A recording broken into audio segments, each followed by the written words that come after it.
It is Thompson to Clark here, and we are just not great luck on these live games as we're recording. Oh, man. Giants are currently in Detroit as of this live stream that we got going in our podcast recording. They're down 3-0 in Detroit. Jack Flaherty's given up 2 hits. And how did Detroit score against the Giants? Because they have 7 hits, so I don't imagine Logan Webb had the best stuff going. Yeah, there was there was a 2-run home run in I think the second inning, and then in the third inning there was a leadoff ball hit it down the right field line into the corner. Yaz misplayed it, bounced away from him, so it was a leadoff triple. And then they brought in the infield and a single drove in the run, and now it's 3-0. So, it's hard to watch this offense right now, and I get it. And I was trying to look for stuff all day long, like BABIP. If you look at BABIP, maybe they're not as bad as I don't know. I think it's all bad, unfortunately. I saw a stat. I can't even remember who said it, but like if you go all the way back to August of last year, Patrick Bailey's the single worst hitter in baseball. Yeah. And I saw an article pop up today that says, is Lamont Wade Jr. the worst hitting first baseman in Major League Baseball? Yeah, he is. I mean, if you look at the numbers, is it a question? I mean, yeah. So we started this show in a very negative mindset, Right. but there are things to look at positively about this baseball team. And, I was kind of thinking very similarly with what you said, which is, okay, we know the offense is bad, and it almost feels historically bad for a good baseball team. Right. What does it really mean? Is it as bad as we think? Are we just frustrated because they're losing these close games? And so we're going to go through. I went through all 54 games and kind of bucketed them into 10-game sprints, and I'll have some data. I think basically what my analysis is that thank God for the hot start, because outside of the hot start, they're a 500 baseball team, which is still like the hot start counts. Like that is part of the season, so you can't just discount it. And they've been playing about 500 baseball since then. But we'll talk about that a little bit more as we get through this, because I wanted to look at a couple of other things. So if you look at last week, Giants lose 2 out of 3 to the Royals. And then they go into Washington and take 2 out of 3 from the Nationals. And then yesterday, which is Monday, Memorial Day, we did not record. They lost a game to the Tigers. They're currently losing right now. So the Tigers are a good team. Tigers are, they are like 15 games over 500 or something. So nothing to sneeze at. The best record in baseball right now. 636 winning percentage.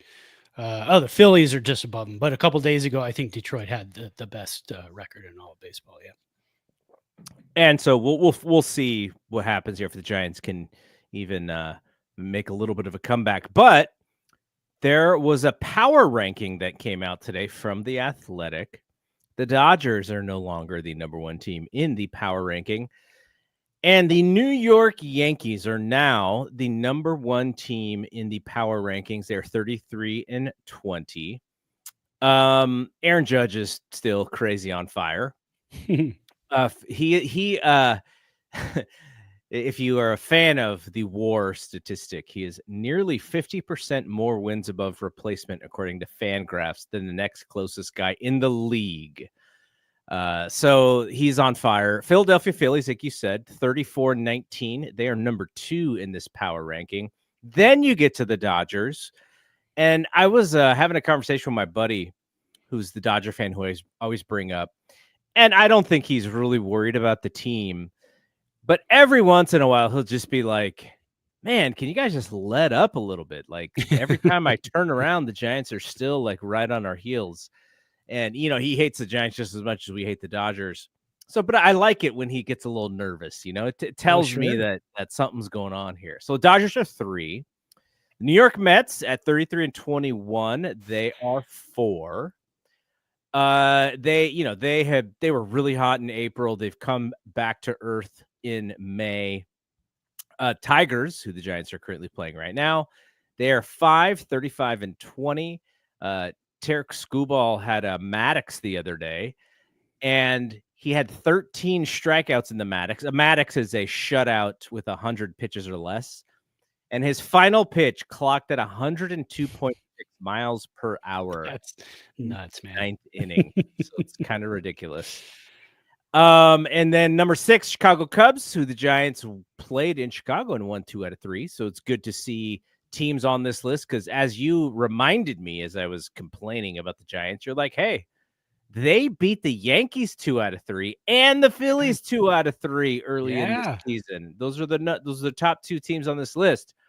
And then the Tigers are 5, the Cubs 6. They also went into Chicago and won 2 out of 3. And sitting at number 7 is your 31-23, 8 games over 500 San Francisco Giants. Just to kind of flesh out the rest, the Padres are right behind us at 8. Looking for where the D-backs are.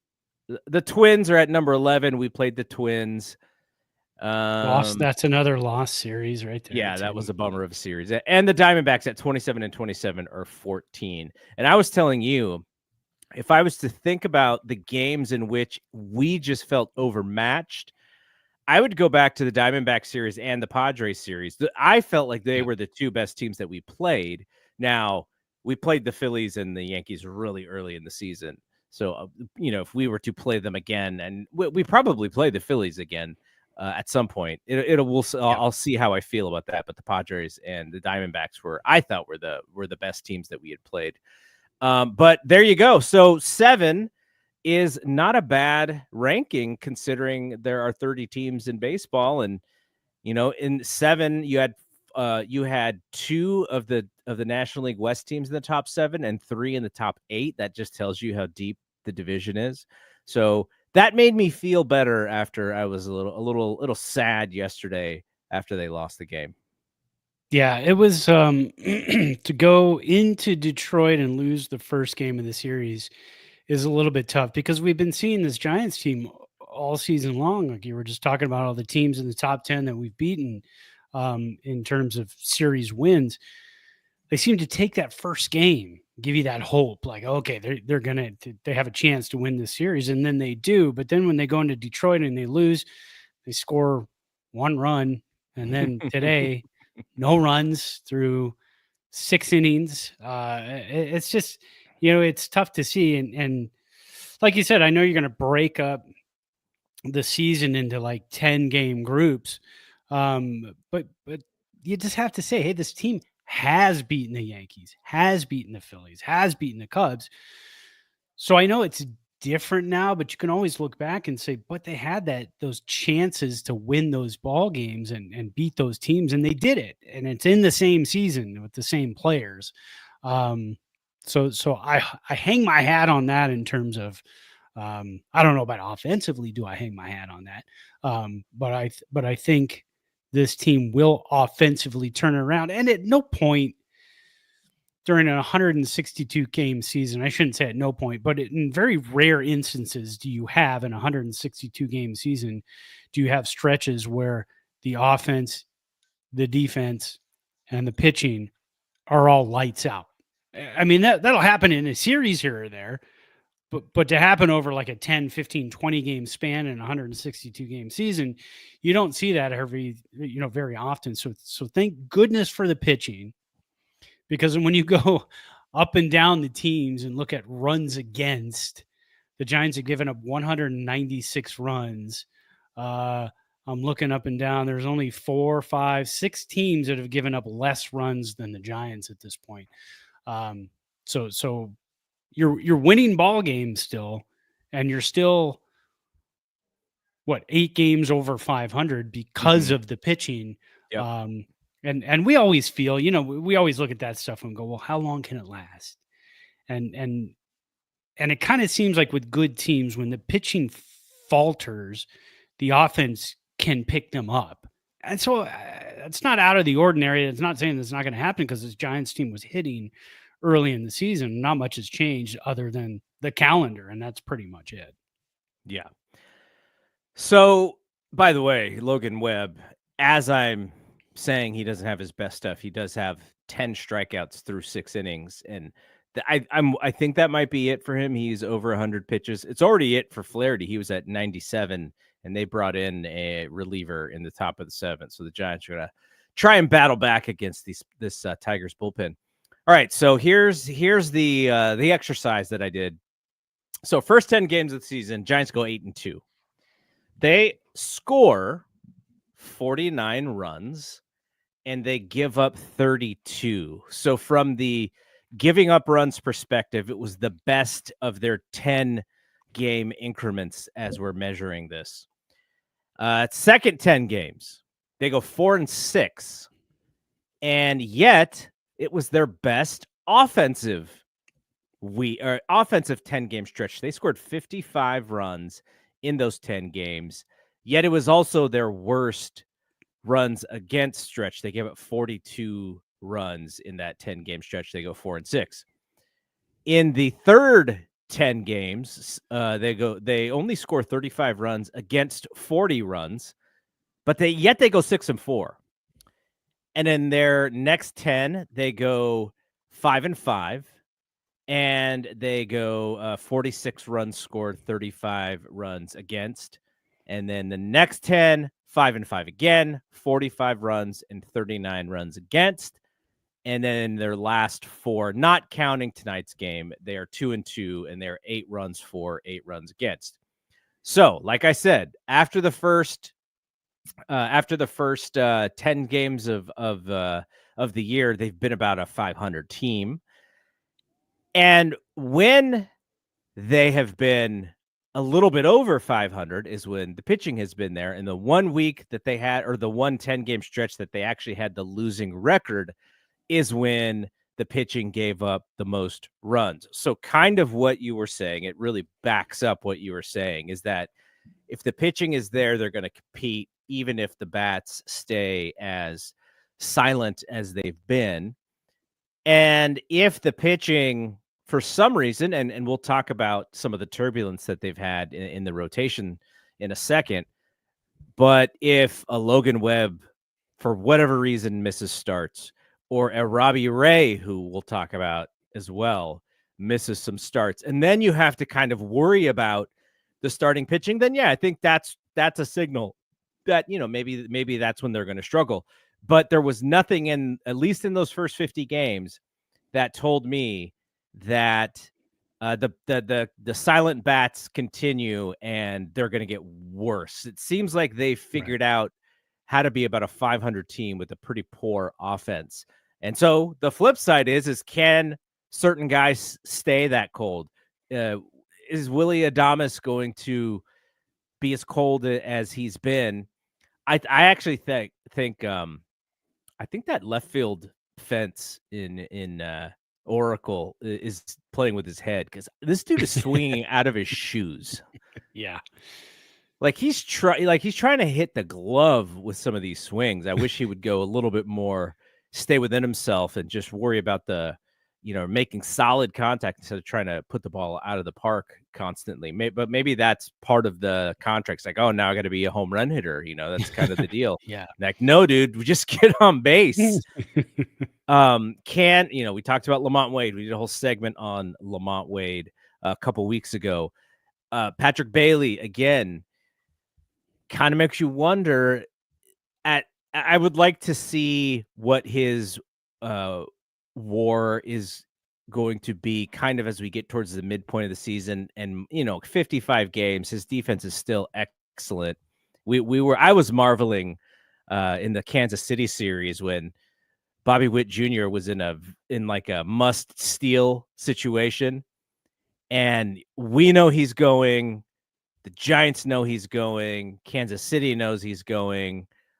I forget, it may have even been Doval on the mound. I think because Doval couldn't get over to first base to cover a little slap hit that he had. And, we know Doval is not great at holding on runners, and yet Patrick Bailey, release time was amazing and just throws Bobby Witt out. And it was almost like one of those where Bobby Witt was like, how did you do that? Like, I got a good jump. I'm really fast. And he still threw me out. Like, what? It was almost like he was standing on second going like, no, you're joking, right? Like, I'm safe. He's like, nope, you're out. And then Bobby Witt himself was like, yeah, I was out. I'm not even going to argue this one. So, so that just shows he was also slapped in the head too. Pretty yeah, good. but it just shows you that, as much as Bailey is just frustrating to watch when he has his ABs, like just defensively, he's a marvel. So you have this really weird scenario, and it's not like they have a good hitting catcher playing behind him who needs to steal at bats from him. Like, no, like he's got to play. And then because you're playing so many of these close games, you can't pinch hit for the guy late because you need him in moments like I just described above, or just described with Bobby Witt Jr., trying to get into scoring position.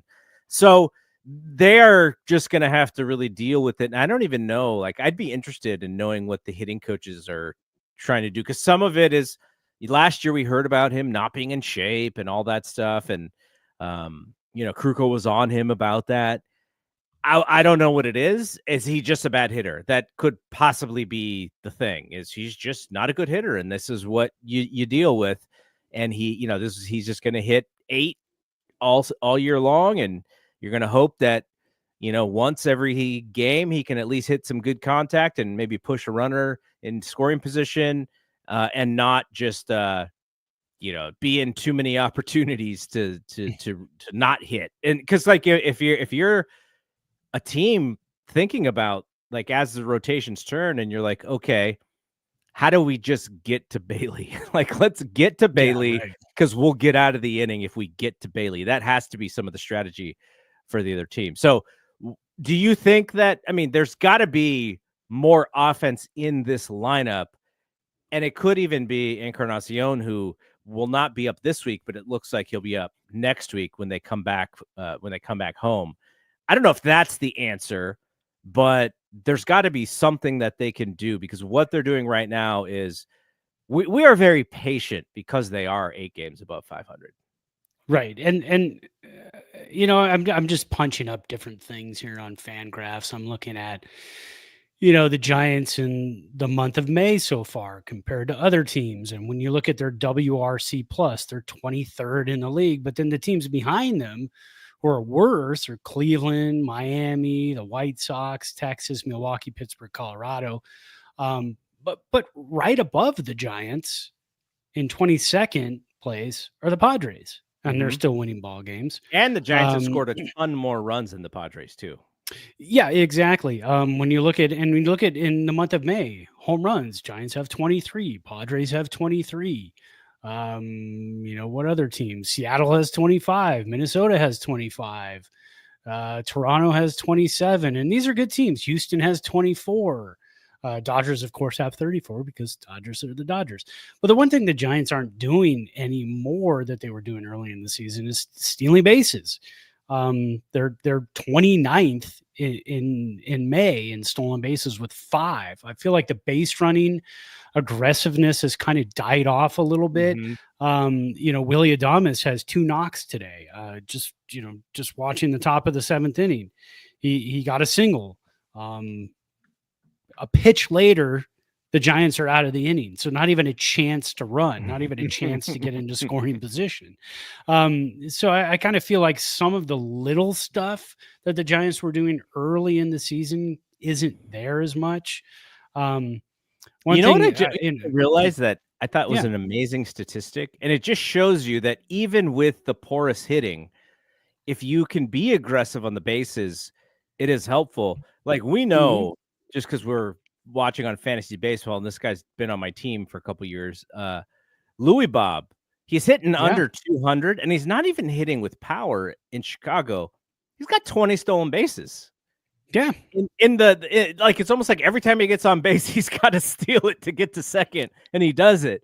And so it's like, it shows you, if the mentality is there, you can do, like, our guy Fitzy. he can't be hitting that much higher than 230 or whatever. I haven't checked his numbers, but he's actually hitting 280. Oh, okay, there you go, even better. Yeah. He was hurt for a little while, but why doesn't he have 20 bags stolen? Right. Exactly. And the problem too with him is right now, since he came back from the injury, he's not getting on base. And that's kind of the tough thing to watch. I don't want to say he's hitting 280 and be wrong. So give me 1 second because I just want to double check my thing. But I swear I was looking today and he's hitting like 280. Let's see, Fitzy, where are you? He's hitting 268 actually. And his BABIP is 350 and he's hitting 268. But yeah, 6 stolen bases. He's getting a little lucky, but I imagine some of that is speed related just because he is fast. So he puts the ball in play, he's getting on base, which tells you, dude, stop striking out, just put the ball in play. Yeah, and Jung-Hoo Lee's got only 3 stolen bases. Elliot Ramos, who I think could steal more bases, only has 3. Adames, who's kind of a base stealer, he can get you 20, 25 this season. He's got 2. Wilmer Flores even has a stolen base. So. Had to be on a back end of a double steal. No, I can't remember when. No, I think it was a straight steal. I think he actually would have stolen another base a couple games ago. I think he was off and running, and whoever was up grounded out and ended the inning. But I think he had the base stolen. He had a pretty good jump. But I think if the Giants can get more aggressive that way, you kind of have to force yourself into getting runs. I mean, that's how you have to do with this offense. When are they going to? I don't know. It's not tonight. It's not a switch that you flip and all of a sudden you're more aggressive on the bases. But I think look for those opportunities and try to take those opportunities. Yeah, for sure. All right. So what else do we want to talk about? Well, we have a correction to make from last week's show. We said, who would the Giants have to remove from their 40-man? Oh, right. When they get their player back, Encarnacion. And the answer is nobody, because I think they only have 38. So they have 2 open spots on the 40-man. So they would not have to cut anyone from the 40-man. So we just wanted to make that note there for if people were yelling at their phones or in their cars saying you guys are dorks. What are you talking about? Yeah. Do you guys not know the 40-man? Yeah, we don't have it memorized. So Encarnacion is back in AAA, I think, this week, and the hope is that another week and he'll be ready to come back to the big club. But who do you think that they make room for just on the 25-man on the big club when he does come back? I saw somebody yesterday on Blue Sky. They had mentioned, if Encarnacion comes back, then, goodbye LaMonte Wade Jr. Do you want to go with 2 right-handed first basemen and Encarnacion and Flores? That's an issue. I already don't have enough left-handed batters. So I think it's probably going to be either Schmidt. I don't think Schmidt's out of options yet. But I have a sneaky feeling it might be Matos. Matos is not getting a whole lot of at-bats right now. Mm-hmm. And because of that, and because Encarnacion can play outfield, and he can be the DH, and he can play first base, I think you go with Matos in that situation because of the spot starts you're giving Luis Matos. You can give those to Encarnacion in the outfield, and then Matos can head on back down and get consistent at-bats in AAA. Still has options. So that's my guess, is that it's going to be Matos. Yeah, they're they are so right-handed on this team. It is incredible. Yeah, it's crazy. Yeah, I mean, the other, like you mentioned, Schmidt, they probably like the idea that Koss is kind of like their utility guy behind Fitzy. And I'm good with that. I like, hey, Bailey just got a hit. Stop the presses. What are we doing here? Patrick Bailey got a hit. Let's go. Patrick Bailey. That's what I was hoping to do. He shortened up the swing, batting left-handed, shortened up the swing, 89 mile an hour little sinker, and he dumps it into left field, opposite field. That's what I'd like to see more out of Bailey. Just shorten up the swing. Mm-hmm. You're not a home run guy. I mean, you're not a base hit guy right now. So shorten up the swing, go with the pitches, opposite field, do what you got to do. Just be on base, because right now the Giants need base runners. Yeah, just don't be a pitcher in the lineup. Yeah, exactly. Yeah, we already have enough. We've got him and Lamont Wade Jr. We don't need all those guys in the lineup, you know. So I mean, do you think what do you think about Encarnacion? Can he be a little bit of a spark plug for them? I mean, his exit velocity was pretty outrageous the last season. Very small sample size. We haven't seen him in a full season in the majors yet. We're still not going to see that this year, but hopefully we'll be able to see him all the way through September and into October. But I think he can be a boost in terms of hitting the ball hard. I think he's going to find gaps. I think he's going to get hit home runs. He's going to hit the ball hard. I think he's going to be a bit of a Jock Peterson with a little more athleticism in terms of he will hit the ball hard, especially against lefties. But when you look at his splits, he's pretty good against righties too. But again, small sample size, don't really know 100%. And then we got ourselves a GIDP right after that. Fitzgerald. So come on. the rally killer, the GIDP. So yeah, I think Encarnacion, I think he's going to be a bit of a boost to the lineup. What is the lineup going to look like when he comes back? That's the question. I mean, we talked about who goes down, but what's the lineup going to look like? Is he going to be playing in the same lineup as Wilmer against a lefty? I think so. I think you put him at first base and you put Wilmer at DH. Against righties, is he going to be in the lineup? I would think. I mean, if he's going to be in the lineup against righties, and he's going to take the place of Lamont Wade Jr., then yeah, you don't need Lamont Wade Jr. anymore if you're not going to bat LWJ against the right-handers. So, so it's going to be interesting to see the lineup that comes out on the first couple of days that he's back up. You know, we do like to do the Bryce Eldridge update every opportunity that we get. Bryce is hitting in May. He is hitting. He's up to 321 in May after only 6 games in April. He did not start hot. 321 in May. He's got 4 jacks and 12 RBI in 81 at bat. So hitting well. You kind of wonder what the trajectory is, how long they want him to be there. I would imagine as long as the Giants are winning, he will probably stay there longer. It's kind of hard thinking about him being a possible spark plug too, because he's just, he's so young. He's never seen the type of pitching that is up here in the big. So I am fine being patient with him, though.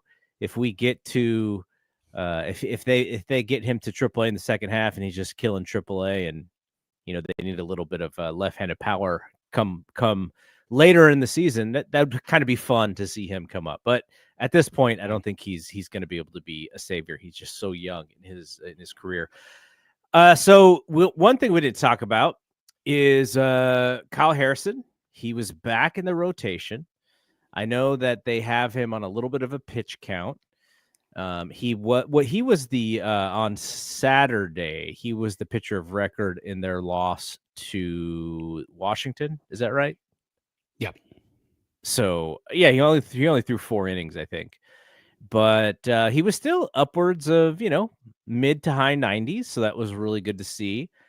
And again, it's one of those things where you see him and you see Birdsong and you're like, yeah, like I like seeing these young guys competing and giving the Giants opportunities to win. And yeah, the Giants offensive, their last 2 starts, the offense just went to sleep.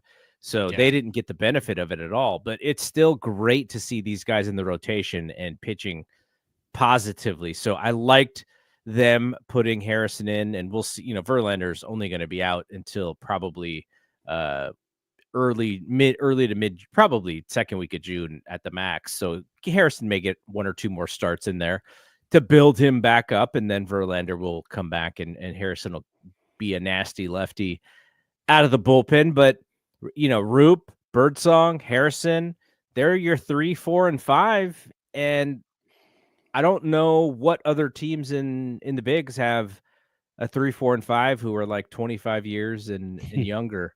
So that is something to actually look forward to. I'm very interested to see how we deal with that whole thing for the rest of the year. Yeah, and then you've got the guy in right now, Tristan Beck. He was a guy I was thrown under the bus last week when we were talking about 40 man. If you had to clear a spot, I was like, well, Tristan Beck, you've got So I apologize. He's up in the majors now.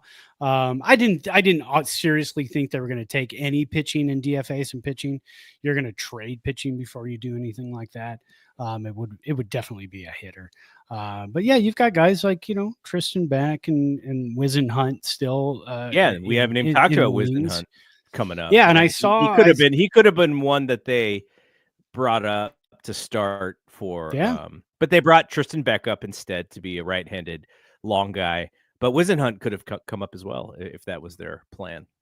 Yeah, that kind of seems like the Buster Posey way right now. You'll bring up one of the young pitchers, put him in the bullpen as a long reliever, and then if you need him to make a start, if something happens, well, he's already there, and you just pop him into the starting rotation. But yeah, it's kind of. I saw something on Reddit. Somebody had posted again. It's Reddit, but it's always fun to talk about because we're fans of the Giants, and that's pretty much what this podcast is. We like to talk about, what the fans are talking about and what's kind of going around the circles right now. But somebody said, what are the chances the Giants trade Robbie Ray at the All-Star break? And I thought, wow, that's kind of crazy idea because he still has another year, $25 million next year on his contract, which is a bargain if he's still pitching this way. Giants are 8 games over 500. I think fans right now on social media are starting to grasp on to this lull in the offense and pretty much say this is how it's going to be the rest of the season.